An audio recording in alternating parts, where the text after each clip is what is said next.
I was experimenting with my crossbow, getting it ready for the season. One last tweak just in the other room over there.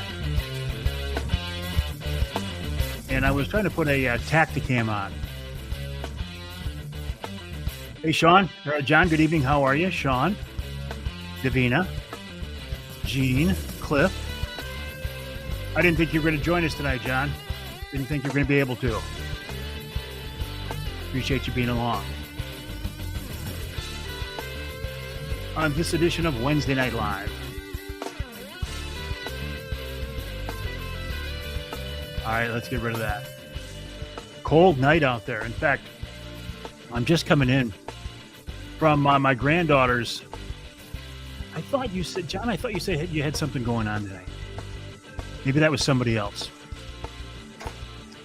I just came back in from my granddaughter's softball game. First game. My wife is still over there. And it's cold. Very cold. I'm glad to be here in the studio, my own studio here at the house. David, good evening. Ted, always a pleasure. Thanks for joining us on this edition of Wednesday Night Live. On my Facebook page, on my LinkedIn feed, on YouTube, and on Twitter. If anybody cares about Twitter, right? I really don't care about Twitter.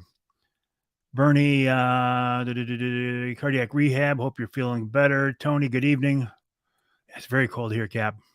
Sal's glad to be here too. Good evening, Johnny Bowler. Johnny, don't try to tell me you're at the house because I know you're over at Andy's. But I got to be honest, Johnny. If I had Andy's or any good, I can go grab. I don't want to go grab it.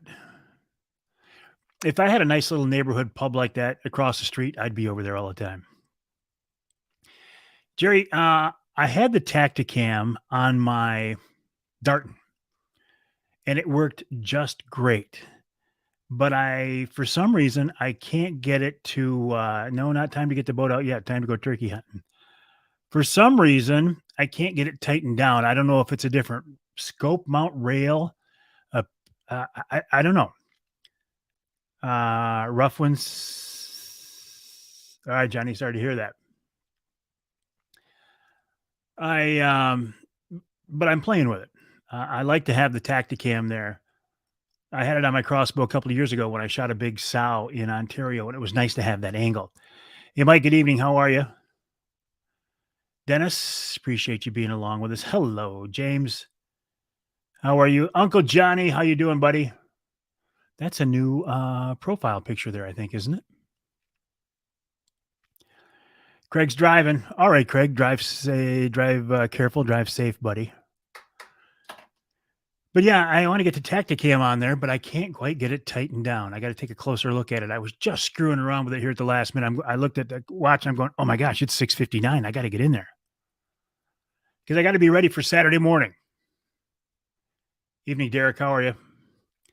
Saturday morning, a turkey opener here in Michigan. My number one spot does have some birds. I'm looking forward to sitting out there Saturday morning.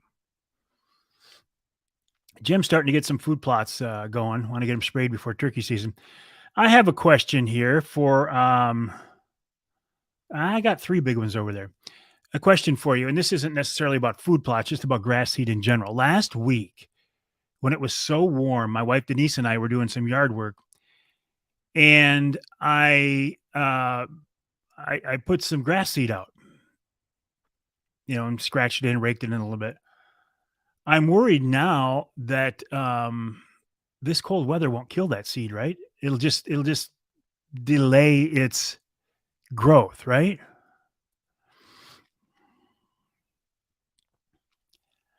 Must have been a bad batch of tea. Gobble, gobble, Nick, right back at you. Eric, appreciate that. No, Bernie, where I hunt over there, about a mile from the house, there are 3 toms that I know of. It'll be fine, Bernie. I think so too. Well, that's what I was thinking, Jim. It's just like frost seeding. Yeah. Tim says smelt run this past weekend at the Carp. I've heard about a lot of smelt runs the last 2 weeks in the Yoop.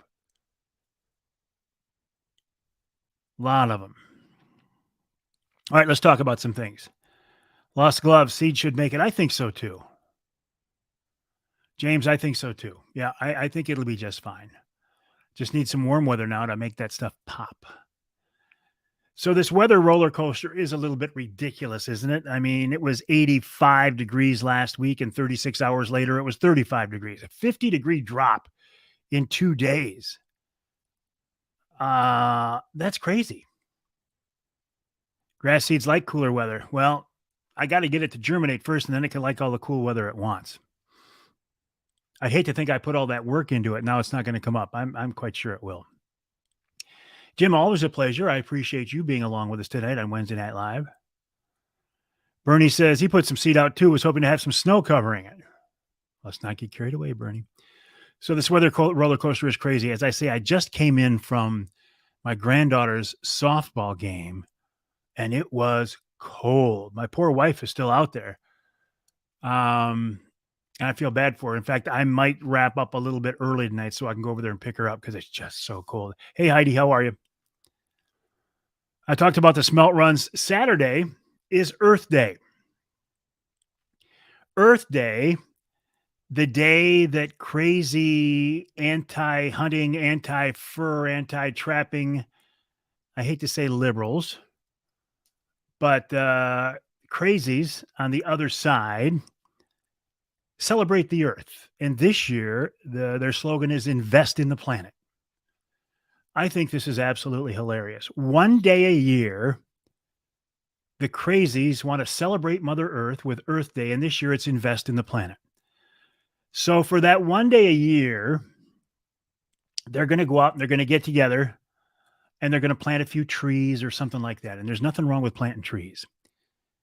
But real respect for Mother Nature, real respect for our planet is much more than one day out of 365 days and going out and planting some trees and thinking you're doing something good for the environment. How about this? How about you want to do something good for Mother Nature? You want to invest in the planet? How about you become a hunter, an angler, a trapper, a shooter? Because then every piece of gear you buy, part of that money will be put back into habitat programs, into wildlife programs. Part of that license fees you buy every year will be put back into habitat and to programs to enhance the critters. Bird watching doesn't do that. You can't hug a tree all year long, like Davina says. You can't be a tree hugger all year long and be against hunting and fishing and shooting and trapping. And one day a year, go plant a couple trees and think you're an environmentalist and think you're doing something good for Mother Nature. If you want to be a true conservationist and you do it 365 days a year, you become a hunter, an angler, a shooter, or a trapper. And then you'll be putting your money where your mouth is. So keep that in mind this weekend when on the local news, you see those really, some of them I think are well-intentioned, but ignorant. And others I think are blatantly trying to pull the wool over our eyes. But when they're out planting a tree this weekend, remember who the true conservationists are, you and me. Hey, Mike, how are things in Coldwater? Indeed, Pittman Robertson. Greg says, or just donate to a worthy cause. My day was good, Ross. How about you? So turkey season here in Michigan starts Saturday. I'm going to be out there at my number one spot. I stopped by there this morning on the way into the studio. Pretty early, like 6:30. And I just wanted to see if I could hear any birds gobbling. And lo and behold, there were at least two birds gobbling about probably 50 yards into the tree line, just on the other property. But I've had success calling birds off that property before over to my hunting spot. Hey, Lori, how are you? Brian, how are you? Where'd you go, Brian? Lost glove, of course.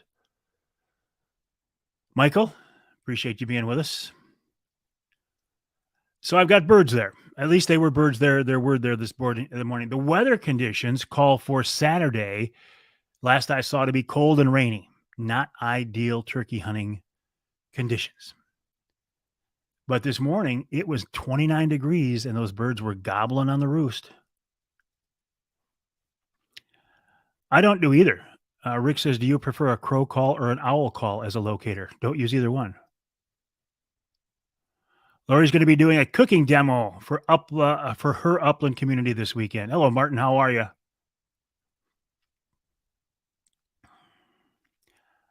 I just scout them, Rick, and I wait and see where they are, and then I do not call to get them a locator call. I let them gobble. Hey, Ron, how are you? Ron St. Louis of Northern Wilderness Bear Outfitters. I'll be up there. About 6 weeks now, Ron? Brian says he likes to do the same thing I do, and that is sit in his deer blind. I'll be sitting in my Wraith 270 see-through blind. That's what I'm going to do, Cap. I'm just going to sit tight. I'm not going to chase. I'm going to sit tight. Scott says, how about bring back a bounty and make it raccoons are doing major crop damage and nesting dead everywhere on the road right now. Leslie, how are things in Port Huron? So I will be sitting in my Wraith 270 see-through ground blind. I have an interesting opportunity right now that I've been faced with. And actually, I think it's pretty cool. The folks from Primal Outdoors, the makers of the Wraith 270, said, Mike, we want you to help us design a new line of hunting blinds. Now, it wasn't just me. They went to several of their other pro staff type people, and I'm sure they said the same thing. But the fact that they've asked me to be involved, I consider it quite an honor. I do spend a lot of time sitting in ground blinds, and I do spend most of that time sitting in ground blinds while bow hunting. So they said, give us your ideas for what would be the perfect turkey blind and the perfect ground blind. I said, I can't make that distinction because I use the same blind, the Wraith 270, for turkeys, deer, and bear. So I can't break it down to what would be the perfect turkey blind. What I can do is give you some suggestions on what I think could make your blinds better. And the Wraith 270 is already a pretty darn good blind. Hi, Jen. How are you? Hi, Tim. How are you? Dina, yes. Fred says, what kind of walleye rods you use for trolling? I use 8-foot medium light rods.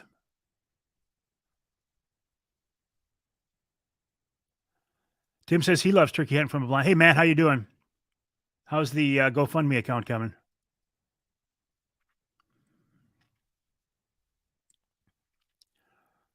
There you go, Lisa. You got Save Cornwall in there. Good for you.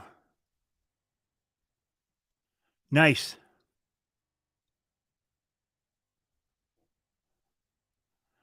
The state brought the helicopter with a bucket to Cornwall this weekend to water to fight a nearby wildfire. How about a bigger door? I did not mention that. Exactly, Johnny. I'll get back to the minute. Okay. So here's what I told Primal. Number one, what Johnny says about the slider on the windows. It's attached to a red piece of elastic. It always comes off. I said, number one, that's got to be fixed. Number two, I would like to see the windows lowered. I always have a problem with, because I'm a bow hunter, and I like to sit back at the back of the blind, and you're not always on level ground. Sometimes the front of the blind's up a little bit. I always have a problem with trying to jack the back of the blind up so I can get the front low enough I can shoot over it. I said we need to lower the windows. If you can't lower the windows, at least put a couple of panels that can be opened in the front that I could shoot through those. I do not like shoot through mesh. I would rather GoFundMe. Thank you. Matt, if I misspoke, I apologize. Matt's got a GoFundMe account out there. GoFundMe's doing it well. They lost their barn. That's what happened. Matt Chalk and his family lost their barn and all of his deer hunting stuff. So I don't want to see through mesh. I'm sorry. I don't want to shoot through mesh. I want to see through mesh, because the see through mesh you can see out and the critters can't see in. A shoot through mesh, they can see back through it. I don't want that. Johnny, you're getting ahead of me. So I said, okay, lower the windows. Number two, Primal blinds. I would like to see you add some kind of a black panel to block the sunlight when it comes through at certain angles. Every time I go out into Primal blind, in my backpack, I either have a big black t-shirt or I have a big black sweatshirt. And what I do with that is if I'm in a situation or a position where the sun comes out and it's busting right through that window, the see-through mesh. I'll take that t-shirt or that sweatshirt up and I'll block the wind. So I think if Primal came out with a lightweight nylon black piece that could be moved around, that would be great. Number 3, I suggested going to a 180-degree view instead of a 270. I feel like 270 is too much because I feel like I'm exposed from the side. I think 180 degrees is enough. And if I've got 180 degrees of black behind me, there's more room for me to hide and get out of the sight. Number 2, I'm sorry, the next one was a shelf. I would like to see him add some kind of a shelf. Maybe a little mesh shelf. You could put your calls on there, your phone, your binos. If you're turkey hunting, you could lay your cigar on there. And the final thing is, I said, Johnny Bowler, I said, you got to get rid of the zippers. The sound of zippers on the door of a ground blind are the most obnoxious sound in the woods, next to Johnny Bowler's after chili sounds.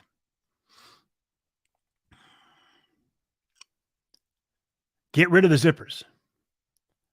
And I said, Johnny, how about some magnets to hold the door together?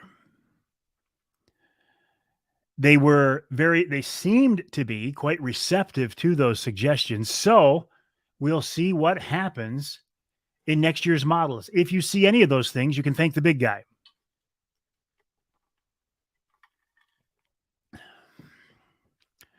Make the windows larger to get rid of the blind spots in the corner. I disagree with you completely, Jay.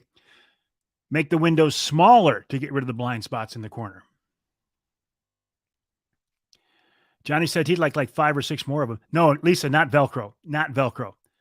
I have had blinds that had Velcro. Velcro would be more obnoxious than a zipper. No Velcro. Magnets are what we want. What do I use for turkey calls? I think every turkey call I have is an A-way call from Greg Abbas. Sorry, I get a little burp in there myself. I use his box call, I use his slate call, and I use his turkey trooper call. Everyone I have is Greg Abbas, A-way Outdoors. I just thought of that. Turkeys have been tight-lipped there in Kansas, Chris? Western South Carolina teeming with thunder chickens. Can't wait to hunt here. We don't have to wait much longer. Eric says he has all A-way calls. So the turkey trooper, gosh, I should have them out here. I'll bring them out if I think for next week's Wednesday Night Live, because I don't even know where they are right now. I better find them though, right? So the box call, the slate call, and the turkey trooper are the ones that I use. Primarily the slate call. I like a slate call. I like what you can do with a slate call. I have tried diaphragm calls, the mouth calls. I can get sounds out of them. I can make them work, but I don't like them. And because I hunt 99% out of the time out of the blind, if not 100% in a blind, it doesn't matter if I have some motion with my hands. The big reason to use a mouth call is there's no motion with your hands. And if you're running and gunning with a shotgun and you're out in the open, you don't want to be doing chirp, chirp, chirp, chirp, chirp.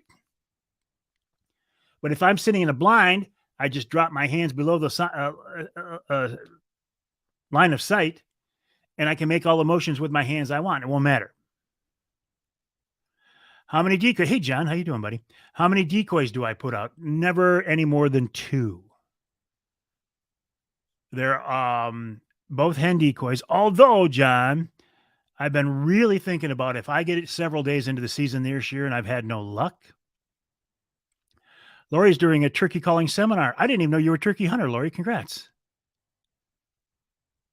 Mike says, Mike, I was talking to you last week about setting up the blind. Well, I did Monday, sat inside to get the windows all set, and the hen comes walking in 5 minutes later. Exactly. John, I'm thinking about, if I need to, buying one of the Avian X strutting Tom decoys. If I need to. Avian X is the way to go, in my opinion, but they're not cheap. Doug Ward, Angler Quest owner. Hi, Mike. Just tuned in. Got some good eyes on the bay today. Springtime in Michigan. I don't have my new angler quest yet, Doug. I don't care if I have it for the next few days. After that, I'm going to be jonesing real bad. Real bad. Brian says, for the blind, maybe a cradle to lean your gun against. I just lean my gun and my crossbow against the side of the blind. Tim Dodge, agree on two. Jake and a hen. Sometimes later in the season, I'll do that. I'll put a submissive hen decoy right on the ground, and I'll put a Jake decoy over the top like she's being bred. And Jim just touched on the real reason why I don't use a mouth call. It's hard to use a mouth call while I'm smoking a cigar. And don't think I'm kidding about smoking cigars while I'm turkey hunting. I obviously don't smoke cigars when I'm bear hunting, and I don't smoke cigars when I'm deer hunting. But I honestly do smoke cigars when I'm turkey hunting because they don't care. I can't tell you the number of times I just light up a good cigar and have a bird come in. They don't care. They don't have a sense of smell. And it's a good thing they don't, or we would never kill one.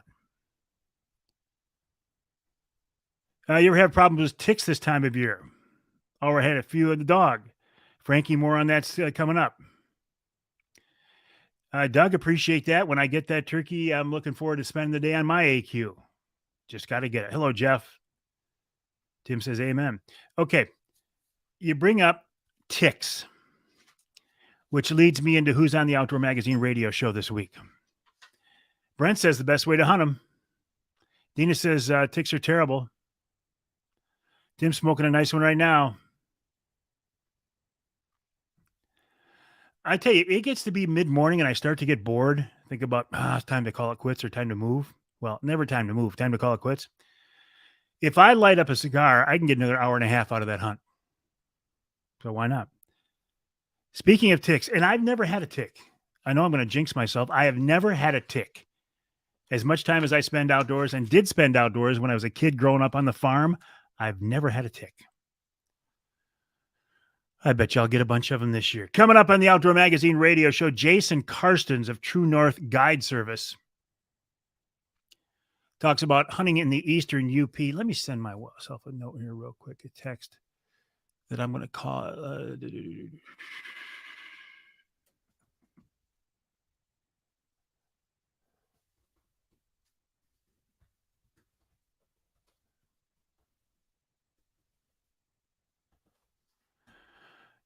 What's the game? What's going on in the game?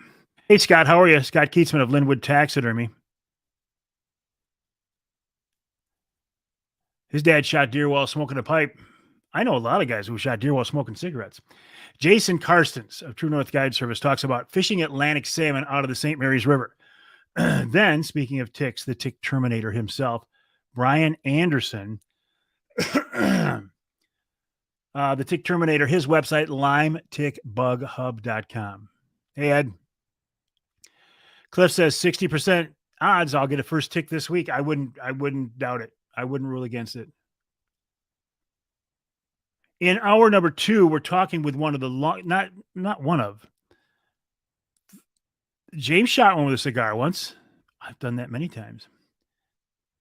That's why I want in the new Primal blinds, I want that shelf so I can put my cigar on the shelf. Ed Rutherford of Trout Scout Charters. Not Rutherford, Rutherford. Excellent, Derek. Kimmy, how are you? Don't forget the thermocell. Well, with a cigar, I don't need a thermocell. No, but I'll have my thermocell. Jeff said he heard ticks are going to be bad this year.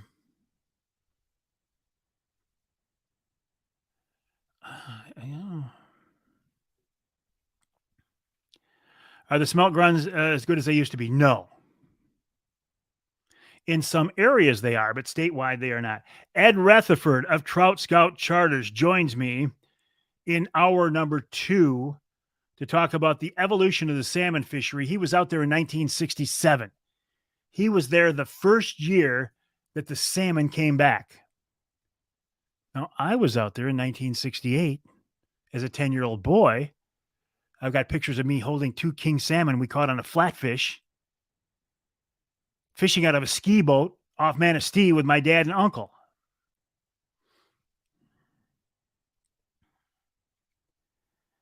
Then this Nick Green of MUCC. This week's Ask Avery question, I'll get back to it. And in hour number 3, Tom Lounsbury talks to me about the early days of Lake Michigan. Tom Lounsbury talks about the early days of turkey hunting in Michigan. He was involved in the very first turkey hunt we ever had in Michigan, I think in 1968. So he talks about that and more. Then we wrap it all up with wild game chef extraordinaire Dixie Dave Miner. This week's Ask Avery question comes from Ben Walton. Ben sent me an email to Mike at MikeAveryOutdoors.com, Mike at MikeAveryOutdoors.com. Yes, Rob, but they're going to be Atlantics, probably going to be Atlantics and Coho. They're getting some Coho out there now, too. Two-man limit today on the North Channel. Excellent. Ross says he knows his turkey hunting. Tim Binns trying to be a smart ass and not doing a very good job of it. He tells me how much he likes the radio show. I'll save you that. We were watching an episode of Wardens on Outdoor Channel. We're dumbfounded by what we heard. The Michigan DNR officer on this episode started out saying, if a hunter legally shoots a deer and it ends up dying on private property, the only way to let the hunter retrieve the dead deer is with the landowner's permission. However, if the landowner refuses, the deer has to lie there and rot to be consumed by predators. What a shame. Is this true? It is true. It is true. Private property is private property. If you don't want somebody to come on your property, you don't have to let them. Now, I think it'd be kind of crappy if the neighbor's got a dead deer on your property or turkey. Think turkey. This also applies to turkey season. You cannot walk onto a piece of property that you don't have permission to recover an animal, whether it's a big buck or a longbeard. You have to have permission because private property is private property, and the people who paid for that property and paid taxes on that property have some rights that the neighbor isn't just going to come walking on their property without permission. So that is true. Second part, what a shame. Please give me a remotely logical reason why this makes any sense. I don't know which is worse, not allowing the county road commission to remove roadkills for disposal or that. This comes about from Grand Traverse County. Grand Traverse County and the DNR are involved in a little bit of a spitting match right now. And it's not up to the DNR to move deer. And it's not really up to the county to move deer. So who does it fall to? In Grand Traverse County, they have been routinely moving deer off the roadway.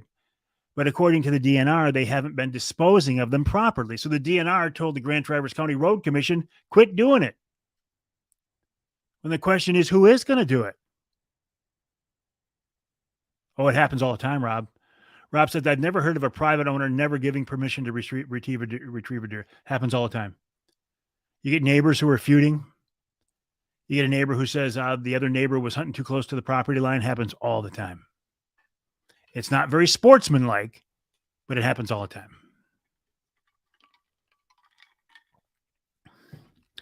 I am not bear hunting in Ontario this fall again. I am bear hunting in Ontario with Ron St. Louis of Northern Wilderness Bear Outfitters this summer. In fact, the first week of June. Tim says our old neighbor did it a lot. Yeah, I'm looking forward to going back up there. This spring's going to be fun. I've got my turkey season that kicks off this weekend. Then I've got some walleye fishing when I get the new Angler Quest. And then I am heading to White River, Ontario to bear hunt with Ron St. Louis. How about the he shot my buck reason? I had that happen to me years ago. Yeah, a lot of excuses on why, right? He shot my buck, which is what I hear about the youth hunt all the time. That kid shot my buck. Well, it wasn't your buck.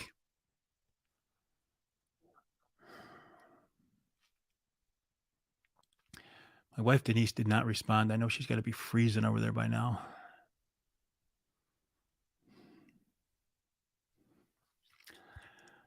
I think because it's so cold and she's sitting out there at the softball game, I'm going to wrap this up a little early so I can go pick her up because I'm that kind of husband. Rich says, my neighbor took off mine 2 years ago. Took off mine 2 years ago. What's that mean?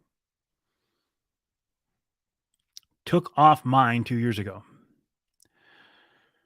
So this Saturday, I will be in the woods probably 6 o'clock. I'll set up my deeks and I'll wait and see if the birds gobble. If they gobble on the roost, I will gobble back to them once to let them know I'm there. Once they hit the ground, I will gobble to them again, and then I'll shut up and wait and see what happens. If they don't gobble, I'll wait until I think they're on the ground. I'll gobble to them and I'll shut up. That'll be what I will do most of the opening morning. I do not want to overcall. I do not want to really let them know. Oh, Kimmy says west side of the state, it's raining now in storms. Jeff says cold. It's almost 70 on the other side of the mitten. Are you kidding me, Jeff? It's 46 degrees here right now with a wind chill of probably 35. No, she's going to a softball game this weekend, Mark, so I am hunting. Everybody says go save your wife. All right, my friends. Keep an eye on the Facebook page and my Instagram feed to see how I'm doing this weekend, but I will be posting some stuff, including probably something live Saturday morning from the blind. 68 in St. Joe. Is that what I just saw? 68 in St. Joe. And it's 45 here. All right, my friends, have a good night. As I say, I am going to bail out a little bit early. If you're turkey hunting Saturday, good luck to you. Please let me know how you do. How do we end this? How do we end this? How do we end this? We end it like this. Even when I'm in a hurry, we've got to end it like this.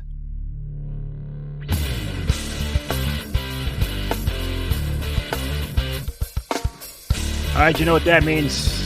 Time for me to bail. A little bit early. Have a good night, my friends. My website, MikeAveryOutdoors.com. My email address, Mike@MikeAveryOutdoors.com. Good luck turkey hunting this weekend. Have fun. Be safe. I'll talk to you next week right here on Wednesday Night Live.